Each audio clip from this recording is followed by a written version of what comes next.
জনপ্রত্যাশা পূরণ করতে পারিনি, এই কথাটা কিন্তু ওনারা বলেছেন।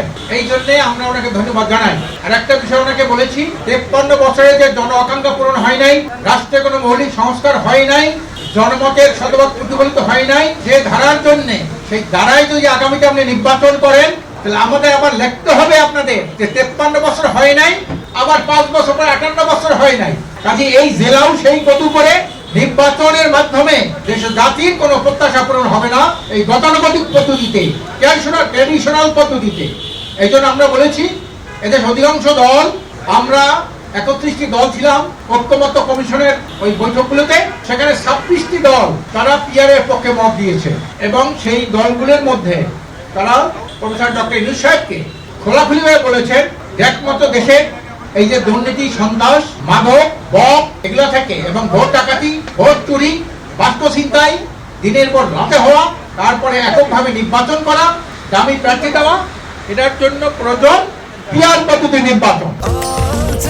স্বাস্থ্যকর অল টাইম হানিকম, সব সময় অল টাইম হেলদি লাইফ। আমরা সবাই জানেন, বারবার বলি, আমিও বলেছি, আপনারাও জানেন যে 91টা দেশে কি পিআর পদ্ধতি আছে। এই পিআর পদ্ধতি হলো একটা সুষ্ঠু জনমতের প্রতিফলন, একটা সুষ্ঠু একটা পদ্ধতি পিআর। আমরা পরিষ্কার বলেছি, আপনি এই জিনিসটা বিবেচনা করেন, যদি পিআর পদ্ধতিতে আগামীতে নির্বাচন না দেন, তাহলে এইটার উপর একটা আপনার রেফারেন্ডাম দেন, একটা গণভোটের ব্যবস্থা করেন। এর আগে দেশে অনেকবার গণভোট হয়েছে, জিয়া রহমান সাহেবকে প্রেসিডেন্টকে চাই কে চাই এর উপর গণভোট হয়েছে, এরশাদ সাহেবকে চাই কি চাই এর উপর গণভোট হয়েছে। কিন্তু 53 বছরের জঞ্জাল নিরসন করার জন্য সারা দুনিয়ার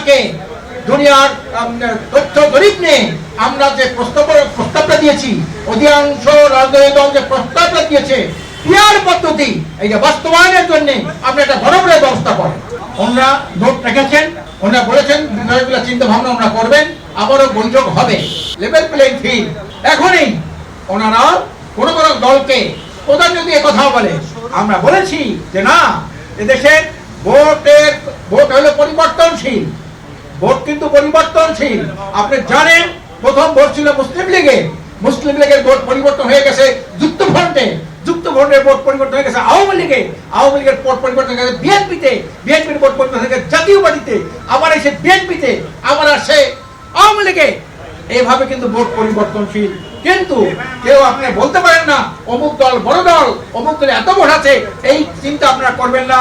আপনারা বিভাজন সৃষ্টি করবেন না, সুন্দর সঠিক একটা ইলেকশন করবেন। আর সেই ইলেকশনটা পিআর পদ্ধতির মাধ্যমে হতে হবে এবং এর আগে সংস্কার চাই এবং বিচার চাই।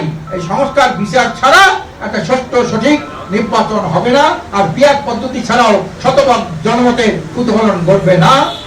পিআর এর ব্যাপারে উনি নোট করেছেন, নিজ হাতে নোট করেছেন, আসার সময় বলছেন উনি এই বিষয়টা বিবেচনা করবেন, আগামীতে আবার বৈঠক হবে, বৈঠকে আরো আলোচনা হবে।